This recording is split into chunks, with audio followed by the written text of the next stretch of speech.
it can, I think, be helpful in once you get beyond the idea of your brain being the source of your thoughts, you can start to approach thoughts in a different way. And I think that can be helpful, um, starting to view thoughts not as something that belongs to you or necessarily reflects, because you haven't made the thought. So it's not something that reflects your true inner nature just because you had a wild thought or a morbid thought or whatever it is.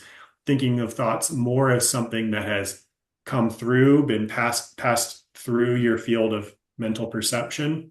And that I think is helpful because it gives you a space where you're like, I can look at that thought, notice it, and evaluate it, but I don't have to make it a part of um, my nature or think that it actually has something to do with me very much at all. And I think that's part of why I believe it's Paul who says, take every thought captive.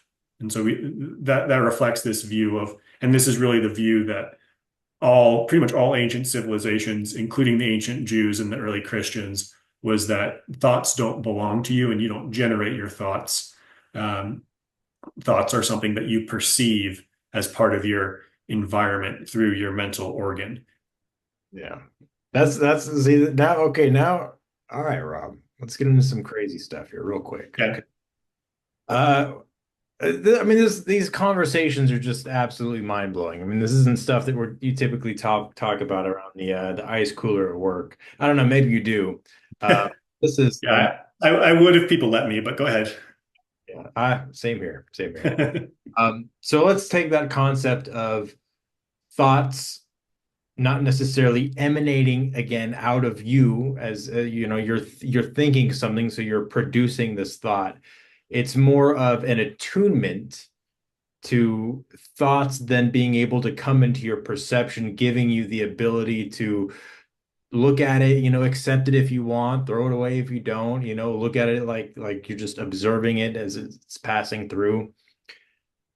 What then guides people through times of incredibly blissful, happy thoughts to then times of increasingly negative, judgmental, and let's say guilt-ridden thoughts? Is this maybe again some sort of a line that people are falling up and down, or do you think that it's more in any single day, somebody has 50% good thoughts, 50% bad thoughts, or I know a lot of people are led into areas of depression for a period of time, but then they're able to get out of it.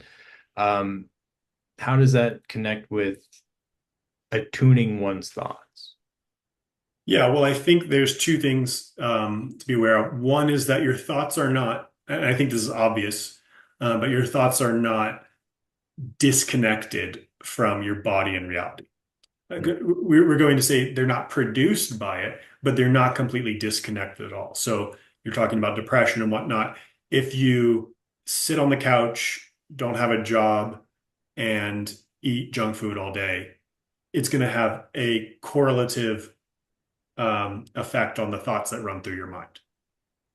Uh, so, so I think that's important to be said. You shouldn't just think It's not like a thought field that you're attuning to. knowing what's going through my mind. Um, Hmm.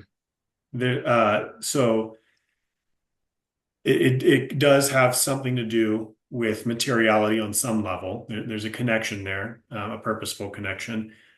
But on the other hand, uh,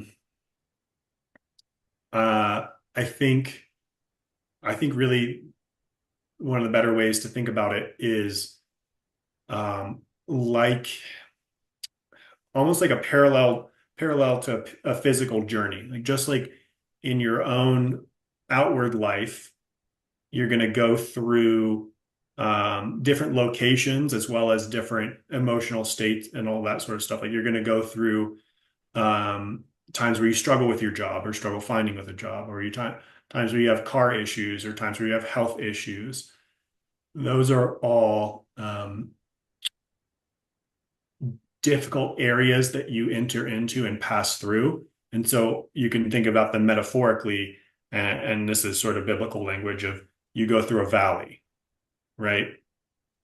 Um, so same thing in general, you can go through valleys of the mental landscape. You can be just on that part of a journey. So I think it's just parallel in that way to our everyday lives, and that we what we should know to expect at this point is we don't have a life that's given to us or laid out in front of us of just onward and upward, straight, steady going, easy sunshine and rainbows. We go through a journey of valleys. Yeah. And the same is true of our mind. And sometimes they're aligned, but sometimes they're offset. You can be going great in your material life and be in the depths of the valley in your mind, or you can be in the dumps and material stuff, poor health, no job, bad prospects, all that sort of stuff. But you can be on a really strong um, mental and spiritual state. So I think just thinking of it as a journey through um, different lands and just different prospects in front of you, it's not disconnected from your control. You have significant choices to make and you have an input in it and you can do things about it, of how to handle it, which way to take, what's the best way to handle it. And that applies again outwardly in your life as well as with your mind. But it's not all up to you. You know, you have trials that are going to come your way, Well, both it's kind mentally of and physically. yeah. I mean, you can have it's hard to, let's say, be in a bad mood and harbor extremely pleasant thoughts. You can, I mean, but you feel like you're going against the grain when you do that. It's much easier to wallow in your own self-pity or whatever it is while you're in a negative mood. It's just easier to follow that train of thought. Um, do you think that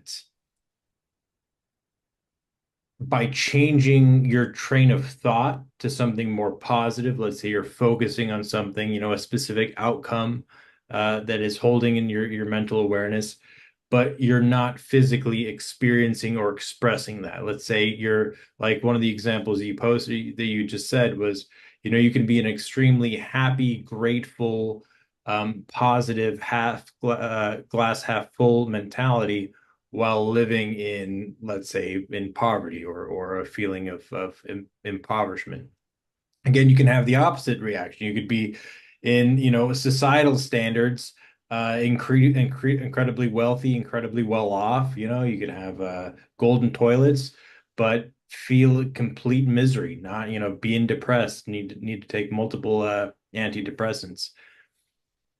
Does harboring a positive train of thought then help lead people outside of that physical representation of being impoverished? Does that help? Like, do you feel like there's that strong connection between thoughts and a thought process with somebody's physical reality?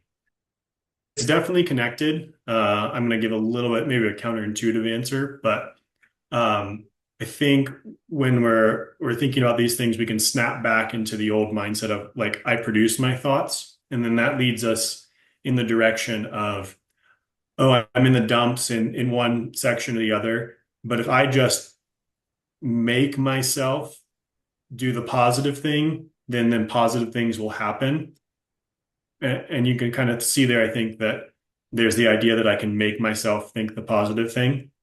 So I don't think that it functions like that. I think that's a mistake to think of it that way. And then that hurts people because they go, why can't I can't be positive. I guess I just can't. I guess I'm not a positive person. But then you're back to thinking that your thoughts are produced by you and say something intrinsically about you. So what I think does work is going back to the metaphysics conversation, going back to your presumptions, preconceptions, and your mindsets and thinking about those. So you don't think um, everything's great, sunshine and rainbows. Let me just chant good things all the time.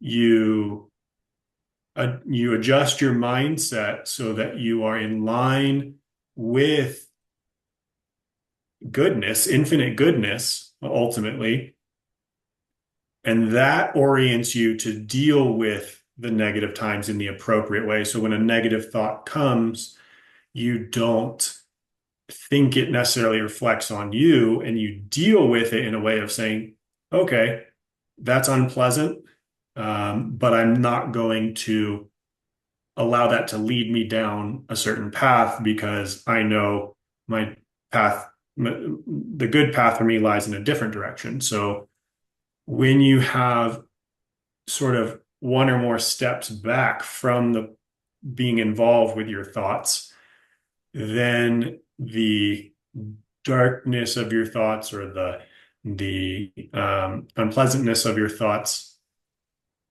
again is sort of housed in what can still be a positive mindset. So it's really about the mindset, not the mind contents, not what's passing through your mind. And you can adjust your mindset by thinking about thoughts a little bit. Um, but I don't think you do a direct thing where you input and control your thoughts and make a new stream appear.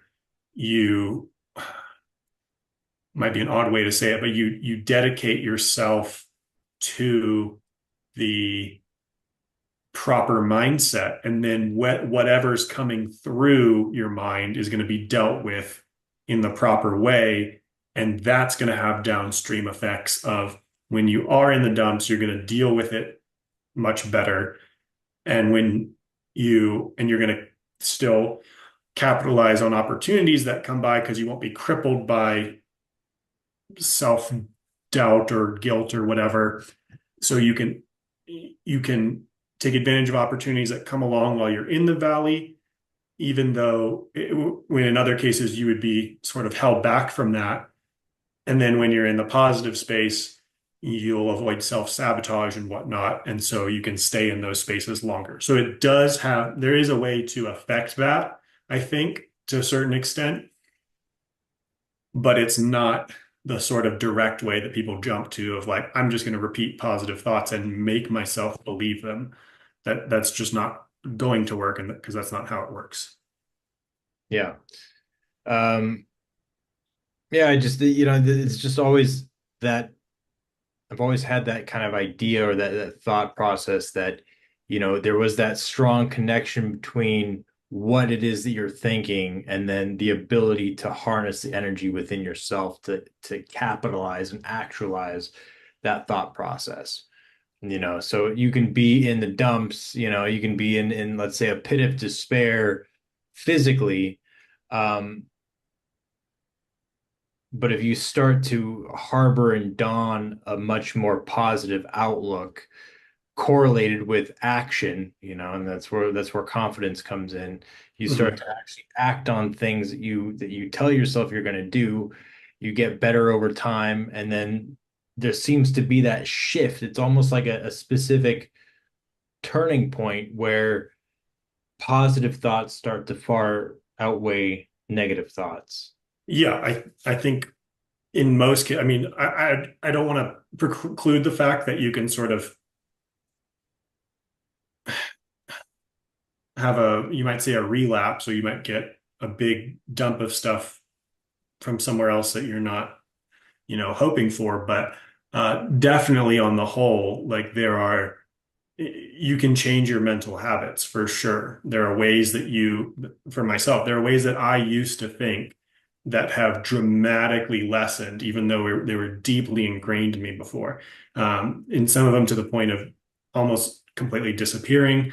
Some of them, it's like they're there, but they really don't hold much weight with me at all. And I just sort of keep brushing them off, and they seem to get shallower and better. So I think that for sure happens. I just wouldn't be surprised again, because it's not about particularly what you're producing. You might get some trials thrown your way mentally, but that doesn't, if anything, that says you're ready for trials, so that's a different way, a different mindset allows you to look at the trial and handle it better rather than thinking, oh man, all that work I put in for a decade didn't actually pay off.